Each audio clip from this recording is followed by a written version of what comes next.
Les 10 derniers milliers d'années ont été construits sur le mythe que quand on augmente les performances, on va mieux. Et ça marchait jusque-là parce que il y avait des ressources abondantes. Les problèmes d'environnement que nous avons aujourd'hui sont des conséquences de la mise en route de flux physiques de plus en plus importants, qui ont été ceux d'une activité économique de plus en plus importante. We put in the best numbers we could, and it says we are already over the limit.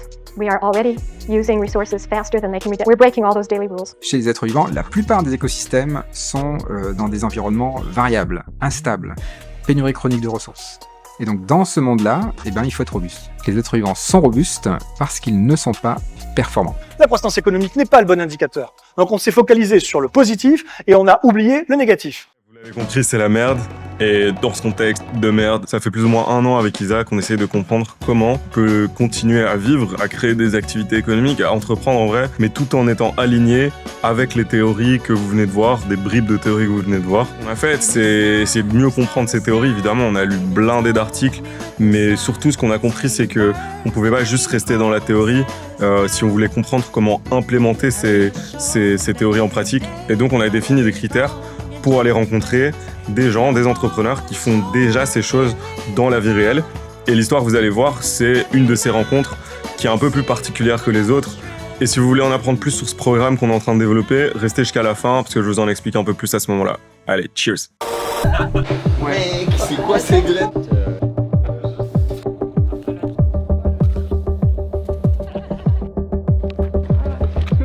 Il va vraiment le faire. Vas-y, je le refais. Ok les gars, voilà le plan. Parfait. Ok, donc là en gros on arrive chez Ananda, c'est le boss de Cocopelli à Madazil. On va dormir en van là-bas, mais probablement qu'on va l'aider sur la partie maraîchage, apprendre à cultiver les légumes. Et toi Blonde, t'as hâte? Ouais, hâte de filmer tout ça. J'espère qu'on va goûter du jus de pomme En vrai, ça ouais. du chantier. Vous aimez bien le jus de fruits, vous? Ah ouais, de ouf. C'est quand même carré au milieu d'un carrefour. Non mais ils ont de la place. Ils s'en branlent. Bon vol. Oh putain, il est incroyable. Je me rappelle un jour, la maman de Isa, elle me dit ouais, va prendre un ogurki dans le jardin. Ogurki, ça veut dire concombre. Et donc moi, je vais dans le jardin et je cherche un concombre. Et je vois pas de concombre. Du coup, je reviens et je dis mais il y a pas de concombre. Et elle me dit bah si, regarde. Et elle me montre un cornichon. Mais sauf que un cornichon, c'est un concombre. C'est juste qu'il est petit et qu'après on l'a mis dans le vinaigre. Ça, c'est le moment où on s'est rendu compte d'une partie du problème. En gros, on sait pas d'où vient ce qu'on mange. Au plus tu recherches, plus tu te rends compte que tous ces petits problèmes-là autour de l'alimentation, des nutriments qu'on a dans les aliments, du bio, etc. En fait, tout ça, c'est causé par un gros problème dans l'industrie agroalimentaire. Les plus grosses boîtes possèdent les droits sur toutes les graines qui existent dans le monde. Bonjour. Si t'enlèves ça, tu seras...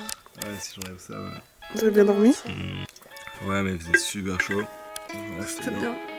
On va aller manger avec Ananda dans un resto où le cuistot, c'est l'ancien cuistot des Rolling Stones apparemment. Trop hâte de manger.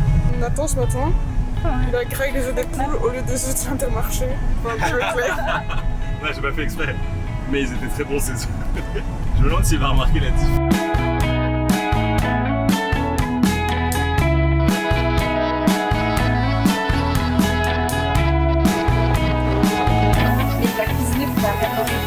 Il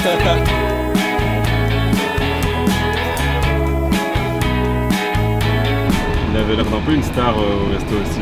Tout le monde le regardait et tout. Ouais, il est au téléphone. Big boss. Ouais. Là on vient d'arriver chez Cocopelli, on va tourner le séminaire et puis on va aller à sa ferme pour tourner le moment. On est au paradis, c'est abusé, c'est trop beau. En gros, on s'est dit qu'on allait aller voir cette famille et comprendre comment ils fonctionnent, comment ils ont créé leur association qui se bat contre cette grosse entreprise qui possède toutes les graines. Tout a commencé avec juste un coup de fil en mode on a envie de recueillir ton retour d'expérience, on veut comprendre comment vous faites ce que vous faites, est-ce que t'es chaud? Et tout de suite, Ananda, il était juste incroyable. Ce qui devait durer le temps de 1 ou 2 heures d'interview s'est transformé en genre 2-3 jours. On a habité chez lui, on l'a aidé dans différentes tâches, on a mieux compris comment il cultivait les graines, comment il sélectionnait les graines, on a visité son champ. En fait, je me rendais pas compte de l'importance du truc. Là, c'est des graines. Et tout ça, c'est lui qui a lancé. Ouais, et surtout, c'est des trucs que vous avez jamais vus dans un magasin, tu vois. Genre, est-ce que t'as déjà vu ça? Le plus gros problème à cause de ça, c'est que si tu contrôles la graine, tu contrôles tout le reste du cycle. Si tu contrôles les semences, tu vas contrôler toute la chaîne alimentaire. En tout cas, dans des civilisations sédentaires qui vivent grâce à l'agriculture, ce qui est le cas de quasi toutes les civilisations aujourd'hui, en tout cas des civilisations occidentales. À partir du moment où tu contrôles le premier maillon de la chaîne, vous êtes d'accord, on contrôle 100% de cette chaîne-là. Du coup, l'enjeu, il est assez facile à comprendre. Qui contrôle la semence contrôle le monde. Ici, c'est là où on stocke les graines en vrac. La température, elle est... Mec, c'est quoi ces graines de pain? Ah, c'est joli. Hein. Ils appellent ça des pastèques bijoux parce que c'est des graines comme pour faire des bijoux. Ouais, c'est parfait pour les gosses, pour faire des colliers ou des trucs super jolis. On les plante ou pas? Ouais, bien sûr. Okay. En fait, c'est simplement que tu vois, les pastèques, normalement, la peau qui va recouvrir l'amande, elle est pleine. Et ici, quand elle sèche, quand elle sort de la pastèque, elle n'a pas cette tête. Au séchage, en fait, ça se rétracte. Et vu que ça se rétracte, ça cisaille un peu partout.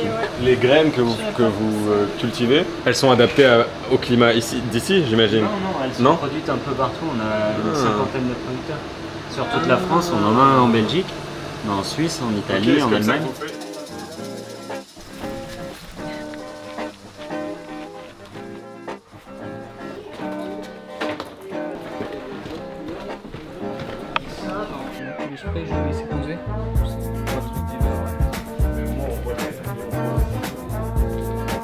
Une petite feuille de basilic, une petite feuille de stevia qui est là-bas. C'est moi qui vais apprendre des trucs là. C'est un peu la honte, hein. Depuis le début de l'industrialisation de l'agriculture, l'agro-industrie, elle a très bien compris la valeur d'une semence. Il y a encore 150, 200 ans, on va dire, chaque paysan avait vraiment cette notion aussi de connaître la richesse et la valeur des semences, des graines. À l'époque, on gardait instinctivement et de manière complètement normale et naturelle la meilleure partie de la récolte, on la gardait pour la ressemer l'année suivante. Aujourd'hui, on fait complètement l'inverse. On va vendre le plus possible, les paysans, les exploitants agricoles ne gardent rien, et c'est l'industrie qui va nourrir les exploitations agricoles avec des graines sursélectionnées, etc. En fait, on teste tout notre stock.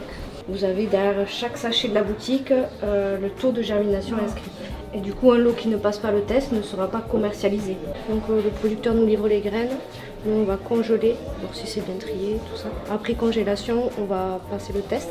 Et pareil, si du coup on garde du stock donc, pendant un an, on reteste après. Donc là, j'arrose bien avant le week-end, c'est pour ça que je mets un peu plus d'eau. Est-ce qu'il y a moyen de retrouver des espèces perdues?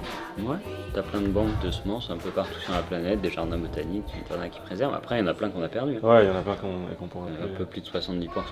En fait, l'enjeu, c'est un enjeu d'autonomie. Tout simplement d'émancipation d'un système agricole qui s'est construit complètement autour de l'industrie. Et pas de n'importe quelle industrie, d'une industrie de la guerre. Parce que quand on regarde l'historique des grosses multinationales aujourd'hui, on parlait de Bayer tout à l'heure, Bayer faisait partie d'un groupe qui s'appelait IG Farben, donc qui fabriquait à l'époque le Zyklon B, qui fabriquait les gaz de combat, qui fabriquait l'ammoniac de synthèse qui partait dans les bombes pendant la Seconde Guerre mondiale, etc. En fait, tu vas avoir des graines avec des ailettes, celles-là. Donc celles-là, elles vont voler. Celles-là, en fait, elles vont se disperser par le vent. Celles-là, tu vois, on dirait encore plus des dragons. Elles ont des petits spikes. Ça va s'accrocher dans les poils des mammifères. Après, tu as celles-là, qui sont très denses et lourdes, qui vont simplement tomber au pied de la plante.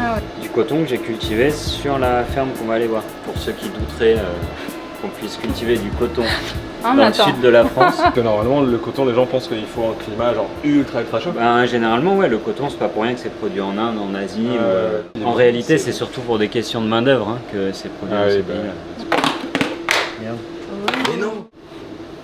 Naturellement vert.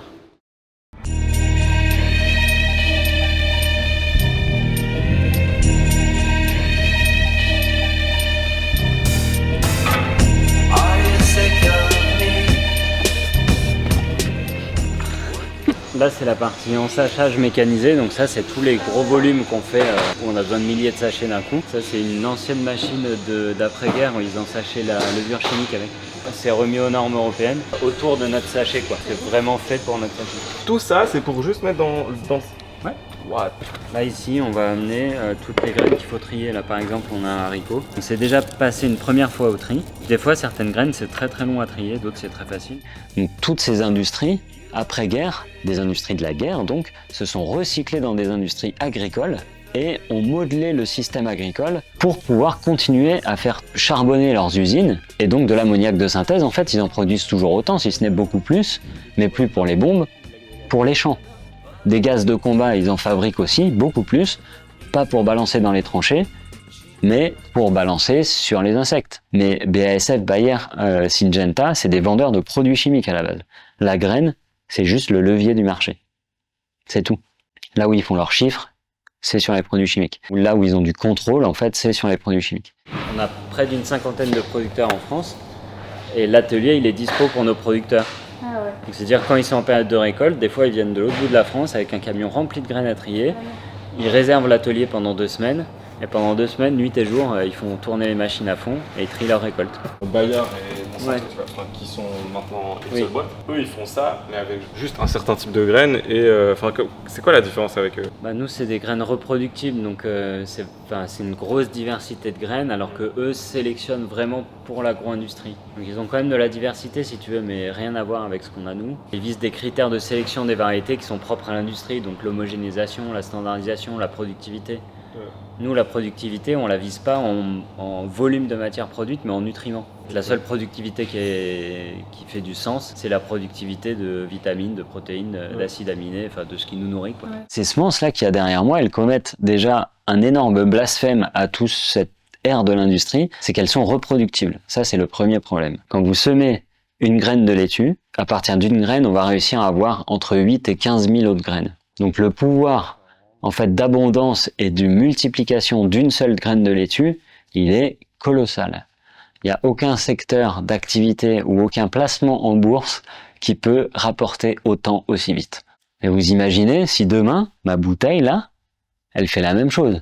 C'est-à-dire que je la pose, je reviens dans 3 mois et bim, j'en ai 15 000. Gratuitement. L'industrie ne fonctionnerait pas, quoi. Ah non, parce que l'industrie, il faut qu'elle produise pour vendre. Donc il ne faut pas qu'il y ait de reproduction gratuite. Donc ça, c'est le premier problème. Les graines se reproduisent gratuitement. Et pire que ça, elles se reproduisent gratuitement, mais elles s'adaptent à leurs conditions.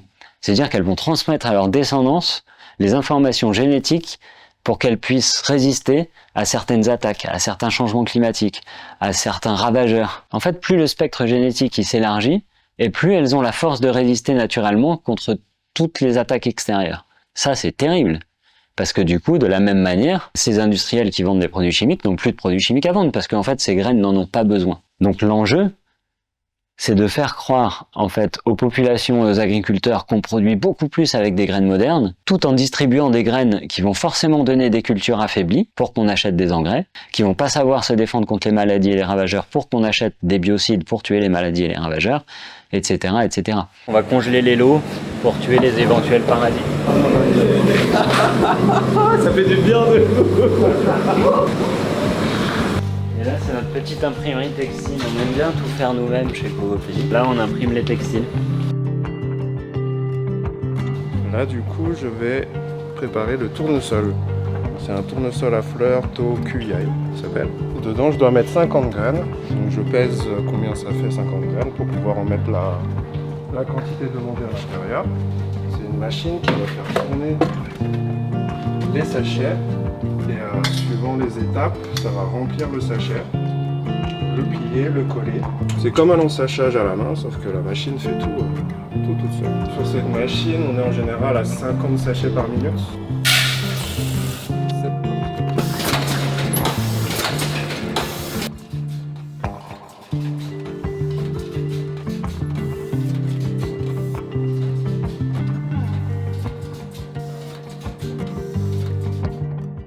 Légalement, tu ne peux vendre que des graines qui sont détenues, sur lesquelles il y a un droit. Si tu es un agriculteur, tu es obligé de n'utiliser que les graines qui viennent de cette seule société dont on taira le nom.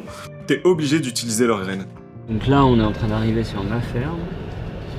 C'est une ferme de production de semences, de légumes, de CBD, de jus de pomme, de macérat huileux, voilà, on fait tout un tas de choses. Donc ici, là, c'est les parcelles semences là qu'on est en train de croiser. Bienvenue dans les backstage de ce documentaire incroyable où on suit Amanda dans sa vie de cultivateur de semences. Là, on est passé par le stade de la salade que tu connais, d'une laitue quoi. Oui. Et sauf que nous, on continue la culture plus loin et on la laisse monter à graines. Donc là, on voit pas encore les fleurs, mais ça va faire des petites fleurs blanches. Ouais, non, on a que le début des graines. En fait, après, bah, tu vois, toute la parcelle là, on va passer une moissonneuse dedans et on va récolter les graines. Quand c'est des plus petites parcelles, on va couper les tiges et on va les battre dans des seaux pour extraire les graines. Alors, fais voir. Bon, elles sont encore un peu vertes, tout ça. Donc là, je vais frotter un peu. Et voilà, là t'as des graines. Ah ouais. Du coup là c'est incroyable, on a vu une partie de Cocopelli, genre qu'est-ce qu'ils font une fois qu'ils ont les graines, genre comment ils les trient, comment ils les mettent en sachet. En fait sa ferme est énorme et ils cultivent les semences. Peut-être que là il y a encore des trucs à grignoter, alors moi ce que j'aime c'est bouffer. Ça c'est haricot sabre mais on commence à être vers la fin des récoltes là. Hein? Après là tu en as un gros... Wow, énorme. Un labyrinthe de tomates. Ah ouais c'est un labyrinthe de tomates, ça c'est pour le marèche. Trop bonne. Tomates cerises noires. J'adore ça. Et la tomate, c'est un fruit ou un légume? Moi, c'est une question que je me suis toujours posée. Ah, c'est un fruit, madame. Ok, merci. Enfin, c'est un légume-fruit. Non, on va classer ça dans les légumes-fruits. Ok. Ah oui. Mais si tu veux, c'est un fruit de la même manière que la courgette, c'est un fruit, le concombre, c'est un fruit, le melon, c'est un fruit, la courge, c'est un fruit. La courgette, c'est un fruit? Bah oui. Tu vois, tu manges le verre, tu manges la plante. Ouais. La tomate, c'est pas la plante que tu manges, c'est bien son fruit. Ok. Ah ouais, La ok. courge, c'est pas la plante que tu manges, c'est c'est vrai. bien son fruit. Ok, ouais. Ouais, ça c'est bien mûr. Mais il y a un insecte. On est sur 15 hectares ici. On a besoin de rationaliser un minimum. Tu vois ce qu'on a envoyé la dernière fois, enfin hier là au jus de pomme, c'était juste celle-là. Vraiment différent comme goût. Ouais. C'est exactement le même. Alors la caractéristique de l'huile de millepertuis, tu le fais dans une huile d'olive vierge, l'huile d'olive devient rouge. Regarde. Si tu frottes très fort la fleur avec tes doigts. Tu vois mes doigts? Ah ouais. Ah ouais. Donc les pommes de terre font pousser les trucs sur la feuille? La pomme de terre c'est un fruit, ouais. Là, tu peux greffer de la tomate sur de la pomme de terre, c'est la même famille. Mais non. Si voilà, tu vois, ça fait. Mais non, c'est une tomate. Et ça peut donner une pomme de terre. Mais en fait, ça va avoir une grosse une variabilité génétique. Donc une graine peut donner à peu près n'importe quoi ouais, sur les pommes de terre.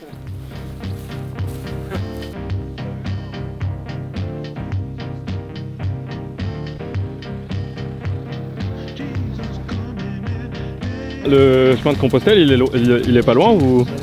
Ah ben voilà. On dirait que tu vas faire le chemin. De Compostelle.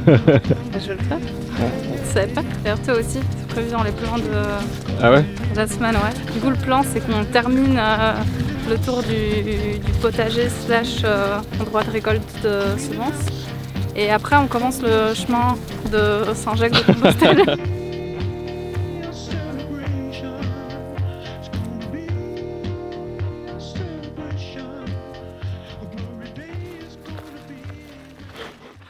Bon les gars, voilà le plan.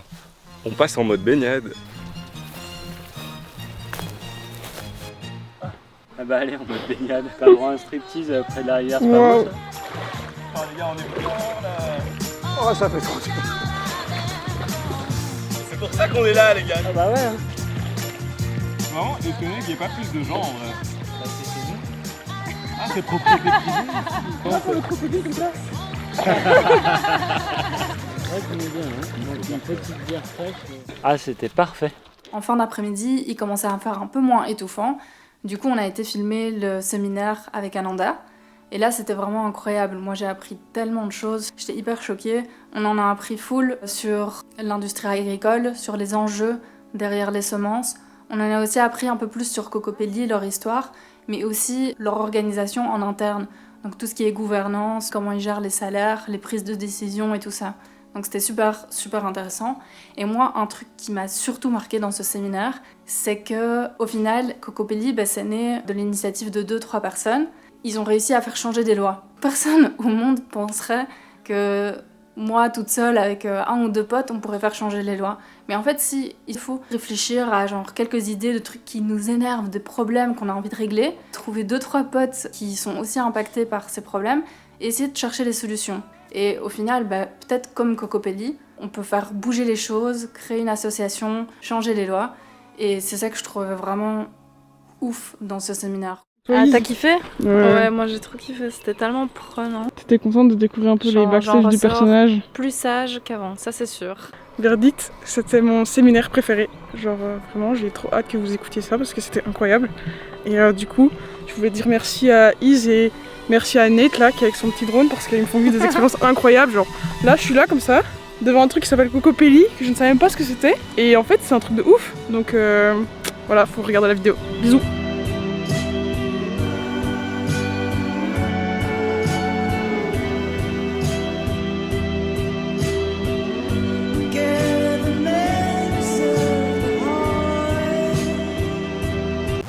Super. J'ai aucune idée d'où il est, le beeper. J'ai entendu un peu par là. Ouais, mais genre, moi je pense qu'il est genre derrière là. Genre, what the fuck? Un homme heureux.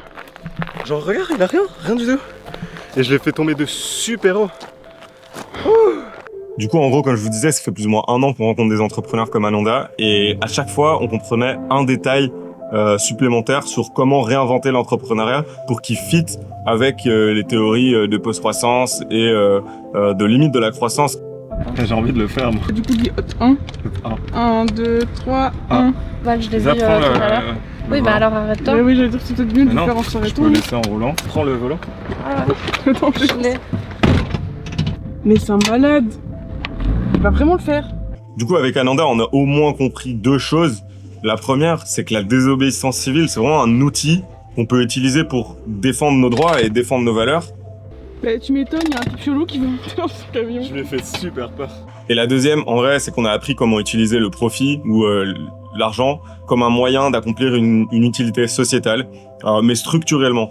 Bref, Ananda, il explique tout ça beaucoup plus en détail dans notre programme entrepreneurial. Je vais vous laisser un lien en description ou quelque part ici, je suis pas encore très habitué. N'hésitez pas à laisser des commentaires. En vrai, on est toujours preneur pour discuter des critiques tant qu'elles sont constructives et bienveillantes. Et avec tout ça, il me reste plus qu'à vous dire à la prochaine. Cheers!